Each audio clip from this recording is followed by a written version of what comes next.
അർജന്റീനയെ ലോകകപ്പ് കിരീടമണിയിച്ചതിൽ നിർണായക പങ്കുവഹിച്ചവൻ, 2021 കോപ്പ അമേരിക്കയിലെ രക്ഷകൻ, ഇപ്പോൾ ഒരിക്കൽ കൂടി അർജന്റീനയെ പെനാൽറ്റി ഷൂട്ടൗട്ട് എന്ന നൂൽപ്പാലത്തിലൂടെ കൈപ്പിടിച്ചു നടത്തിയിരിക്കുകയാണ്.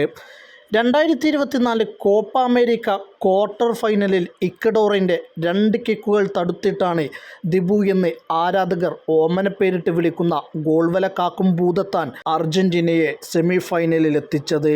പെനാൽറ്റി ഷൂട്ടൗട്ടിൽ മെസ്സി ഷോട്ട് മിസ്സാക്കിയതോടെ ഇക്വഡോറിന് മുമ്പിൽ അഡ്വാൻറ്റേജ് നേടാനുള്ള എല്ലാ അവസരമുണ്ടായിരുന്നു. എന്നാൽ എമിലിയാനോ എന്ന വൻമതിലിൽ തട്ടി ഇക്വഡോർ വീണപ്പോൾ ഒരിക്കൽ കൂടി അർജന്റീന ഷൂട്ടൗട്ട് എന്ന കടമ്പ മറികടന്നു. പെനാൽറ്റി ഷൂട്ടൗട്ടിൽ താരത്തിൻ്റെ ഷോട്ട് സ്റ്റോപ്പിംഗ് എബിലിറ്റിയേക്കാൾ ചത്താലും നീയൊന്നും എന്നെ മറികടന്ന് ഗോളടിക്കില്ലടാ എന്ന താരത്തിൻ്റെ മെൻറ്റാലിറ്റിയാണ് എതിരാളികളെ ഭയപ്പെടുത്തുന്നത്. ഈ മെൻറ്റാലിറ്റി തന്നെയാണ് അർജന്റീനയെ പലകുറി കിരീടത്തിലെത്തിച്ചതും. അർജന്റീനയ്ക്കായി ഗോൾ വലക്കാക്കവേ ഇതുവരെ 24 പെനാൽറ്റികളാണ് എമിലിയാനോ നേരിട്ടത്.